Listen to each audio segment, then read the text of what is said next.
Hello there and welcome to a new video starting a chapter on conic sections. What are those? So glad you asked. Alright, conic sections, you'll love this. It's a plane curve, line, pair of lines, or point that is the intersection or bounds on the intersection. Hey, snap out of it, this is good. Okay, we get to do some graphing, alright? Let's get started.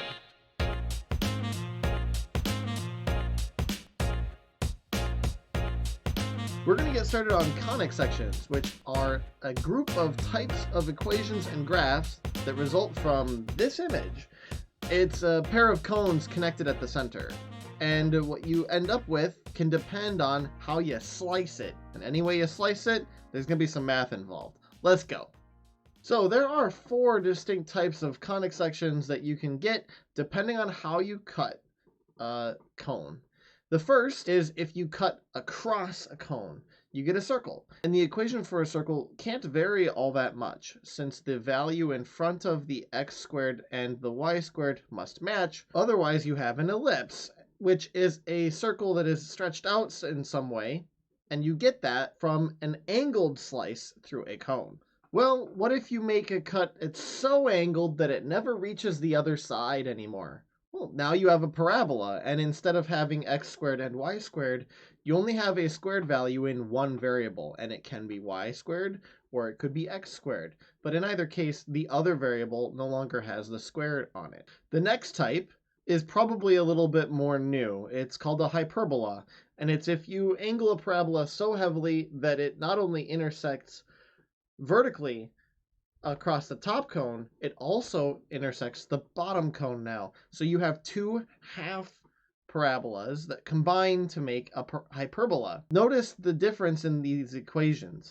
Each of these equations is an example of the type of graph that we're discussing today. It's time to graph some of these. Let's start with part A. Graphing 16x squared and 9y squared equals 44. We have to graph it and then identify which conic section it is. I'm going to start by noticing that I don't know how to make this work with a graphing calculator, since all the graphing calculators I work with need to have an equation put into y equals. So our first step here will be to rearrange this equation so that it represents y equals. By subtracting 16x squared, I can get 1 step closer, but I still have 2 steps left. Divide by 9 and square root each side of the equation. Notice here that when I square root, I must come up with both the positive and negative side of the root value in order to get a full graph of this equation. So here I've pulled up Desmos in order to show you what the graph would look like when I plug it in.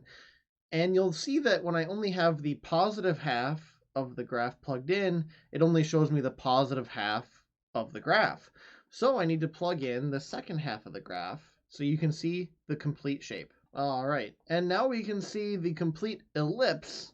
See how it's stretched out to 4 and -4 vertically, while it's only stretched out to -3 and 3 horizontally. Returning back to the slide, this would be my representation of the answer for this question. Moving to the next part of the problem, we would have to graph and identify the second type of equation we have.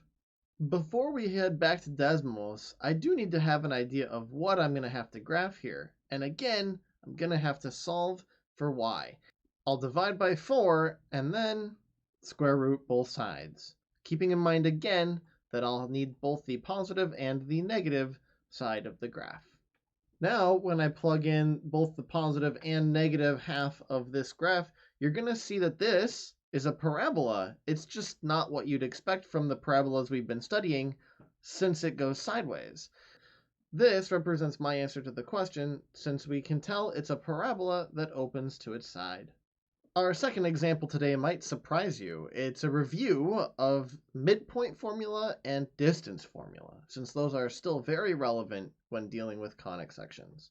Starting here, when we want to determine the center and radius of a circle that has a diameter AB, here in the first part, let's worry about the center. In order to determine the location of the center, we will have to define the midpoint between AB. And just like locating any other midpoint, we will need to determine halfway between the x values and halfway between the y values.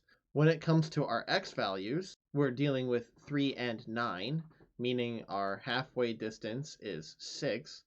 We'll have to do the same with our y values, plugging in 12 and 4 and identifying the halfway point between those two values, which here will be 8. Which means our midpoint between A and B, which is also the center of our circle, is located at the coordinate 6, 8. In order to solve for the radius, we will need to use the distance formula. We now already know that the center of the circle is at 6, 8. Once I do, I'll simplify. So now we need to figure out how far away that is from A or B. I would say A and B, but since it's a radius, it should be the same distance from each one of them. We don't have to do it twice, we should just pick one. For these notes, I will choose A. That means I need to plug in each of those values, x1, x2, y1, and y2, into the equation. I have 9 plus 16, which means I'm doing the square root of 25, so that my radius comes out to 5. To sum up our notes today on conics, remember that if you're graphing, that you will need to solve for a y value if it's not already solved to begin with, and when you square root, to recall that you're going to have both a positive and a negative side. Finally, our 4 conics today were circles, ellipses, parabolas, and hyperbolas. I hope this video was helpful. Happy graphing, and I'll see you in the next one. Bye!